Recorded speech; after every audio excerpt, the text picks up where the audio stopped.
Hello दोस्तों, स्वागत है आपका किताब जंक्शन में। आज की वीडियो में हम बुक रिकमेंडेशंस पर बात करेंगे। इस वीडियो को मैंने 3 पार्ट में डिवाइड किया हुआ है। पहले पार्ट में मैं आपको किताब और उनके ऑथर के बारे में कुछ जानकारी दूंगा। दूसरे हिस्से में मैं आपको बताऊंगा कि किताब किस कोर कॉन्सेप्ट पर आधारित है और किताब में कितने भाग हैं, कितने चैप्टर्स हैं और किन किन विषयों पर किताब ने अपने आप को कवर किया हुआ है। लास्ट पार्ट में मैं आपको बताऊंगा कि ये किताब हमें क्यों पढ़नी चाहिए, इसमें इंटरेस्टिंग पॉइंट क्या है और किताब का मेन विषय क्या है, ये मैं आपको बताऊंगा। तो शुरू करते हैं आज की किताब से। आज की किताब का नाम है रामराज्य। साल 2020 में पब्लिश हुई आशुतोष राणा जी की ये दूसरी किताब है। आशुतोष राणा जी के बारे में अगर मैं बताऊं तो ये एक जाने माने अभिनेता हैं, कलाकार हैं, दशकों से फिल्म जगत में काम करते हैं और उन्होंने काफ़ी लोगों का दिल जीता है अपने अभिनय से। हाल ही में इन्होंने लेखकी चालू की है। इनकी लेखकी बहुत ही नई, बहुत ही सुंदर तरीके से लिखते हैं ये, और इनके पास हिंदी शब्दों का संग्रह काफ़ी अच्छा है। बहुत अच्छे अच्छे शब्दों का ये चयन करते हैं। आशुतोष राणा जी ने एक पहली भी किताब छापी थी जो एक व्यंग्य संग्रह थी जिसका नाम था मौन मुस्कान की मार, जो काफ़ी ज़्यादा प्रचलित हुई, और इसके बाद उन्होंने ये दूसरी किताब पब्लिश की है जिसका नाम है रामराज्य। तो आगे बढ़ते हैं। आगे मैं आपको बताता हूँ कि इस किताब में हमने किन किन चैप्टर्स को पढ़ने मिलेगा, किन किन किताब की जानकारी कहाँ कहाँ किन किन विषयों पर उन्होंने प्रकाश डाला हुआ है। तो जैसे अगर मैं बताऊँ कि सबसे पहला जो चैप्टर है वो कैकेयी के नाम पे है।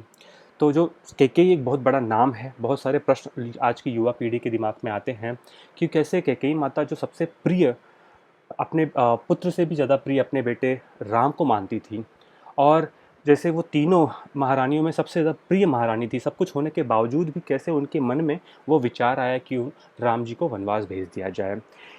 और ये भी एक सवाल लोगों के मन में आता है कि जैसे माँ सरस्वती जो ज्ञान की देवी हैं, अगर वो किसी के समक्ष भी आ जाए तो वो व्यक्ति के मुंह से हमेशा सत्य वचन और अच्छे वचन ही निकलेंगे, तो वो कैसे उनकी जीवा पे बैठकर उनसे ये कटु शब्द बुला सकती हैं।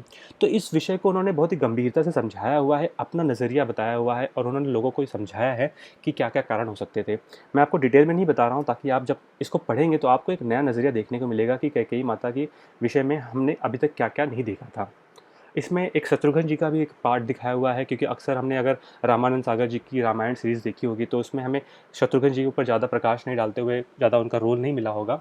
तो इसमें ये भी विषय बताया है कि जब उनको राम जी को वनवास होता है तो शत्रुघ्न जी का क्या होता है, वो क्या करते हैं, माता कैकेयी उनको कैसे समझाती हैं, इन विषय पर उन्होंने बहुत अच्छे से प्रकाश डाला हुआ है। तो एक नई जानकारी आप लोगों को ज़रूर मिलेगी। बहुत सारे लोगों को पता होगा, हाँ, बट हालांकि ये जो आज की जनरेशन है, जो युवा जनरेशन है, जिनके मन में सिर्फ विचार चल रहे होंगे, उनके लिए ये बहुत ही अच्छी चैप्टर हो सकता है। इसमें आगे भी चैप्टर्स बहुत सारे हैं, जैसे कि एक है सुपर्णा या सुपर्णखा। तो सुपर्णखा आप जानते ही होंगे कि जो मूल कारण थी राम जी और रावण के बीच के युद्ध की। तो लोगों के मन में ये भी विचार ज़रूर आया होगा कि जब से हम आशुतोष राणा जी का मानना है, वे कहते हैं कि भगवान की ये घोषणा है कि भगवान के समक्ष भी अगर कोई आ जाए तो कुरूप व्यक्ति भी रूपवान हो जाता है, अज्ञानी भी ज्ञानी हो जाता है। तो वैसे ही अगर सुपर्णखा उनके समक्ष आती है तो वो कैसे उन्हीं के सामने उनके नाक और कान काट दिए जाते हैं। तो कैसे एक पूर्ण स्त्री को अपूर्ण बनाया जाता है। तो ये क्या कारण है, क्यों ऐसे भगवान ने अपने समक्ष होने दिया। और भी बहुत अच्छे अच्छे विचार सुपर्णा और सुपर्णखा या दो नामों को लेकर उन्होंने व्यक्त किए हैं। वो काफ़ी सारी चीज़ें बताते हैं कि जैसे सुपर्णा के अंदर दो व्यक्ति रहते हैं, एक उसके अच्छी विचार वाली व्यक्ति और उसके एक बुरी विचार वाली व्यक्ति, कैसे सुपर्णखा हावी होती है सुपर्णा के ऊपर, ये उन्होंने बहुत ही अच्छे तरीके से समझाया हुआ है। इसमें आगे भी बहुत सारे अच्छे अच्छे चैप्टर्स हैं, जैसे कि पंचवटी की है, लंका है, हनुमान जी हैं। काफ़ी सारे नए नए चीज़ें इन्होंने अपनी विचारधाराएं व्यक्त की हैं इन चैप्टर्स में। विजय पर्व जो कि एक लड़ाई के समय का इन्होंने बताया है कि विजय पर्व कुंभकर्ण के ऊपर जो जीत होती है, उन्होंने इसको दर्शाया हुआ है। मेघना ऊपर बताया हुआ है।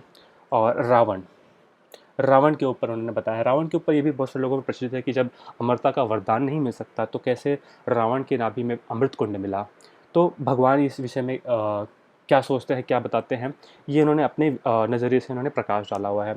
और अंत में जो चैप्टर है, जो बहुत ही ज़्यादा प्रचलित चैप्टर रहा है, जो बहुत सारे युवा पीढ़ी के मन में विचार आया होगा कि कैसे जो मर्यादा पुरुषोत्तम श्री राम भगवान हैं, वो क्यों एक स्त्री का परित्याग करते हैं, वो अपनी पत्नी का परित्याग करते हैं, माता सीता का परित्याग करते हैं एक धोबी के कहने पर। तो इस विषय पर उन्होंने अपनी विचार व्यक्त करते हुए समझाया है, और काफ़ी नए नए तरीके उन्होंने जो आज की युवा पीढ़ी को समझ में आए बताए हैं। इन्होंने काफ़ी अच्छे अच्छे शब्दों का चयन करते हुए कुछ डिफ़िकल्ट शब्द भी इस्तेमाल किए हुए हैं, बट उन्होंने किताब के लास्ट पेज पे या लास्ट एंड पार्ट पे मैं कहूँगा कि उन्होंने उसको हिंदी में सरल भाषा में समझाया ताकि लोगों को वो समझ में आ जाए। तो लास्ट में मैं बात करूँगा कि किताब इंटरेस्टिंग, बहुत ही ज़्यादा इंटरेस्टिंग है। और आपको अगर बहुत सारे मन में विचार आए होंगे कभी रामायण को लेकर, या कुछ कुछ अंश जो आपको लगे कि अधूरे हैं या छूट गए हैं, समझ में नहीं आए हैं, ये किताब जब आप पढ़ेंगे तो आपको एक नया नज़रिया मिलेगा। आशुतोष राणा जी ने बहुत ही अच्छे विचार, बहुत ही सत्य के साथ अपने विचारों को व्यक्त किया है यहाँ पे। और इसे ज़रूर मैं रिकमेंड करूँगा आप पढ़ें। हाँ, बट दोस्तों ये ज़रूर किताब पढ़िए और अपने विचार बताइए कि आपको ये किताब कैसी लगी, आप इस किताब से क्या सीखे, मुझे ज़रूर बताइएगा। धन्यवाद।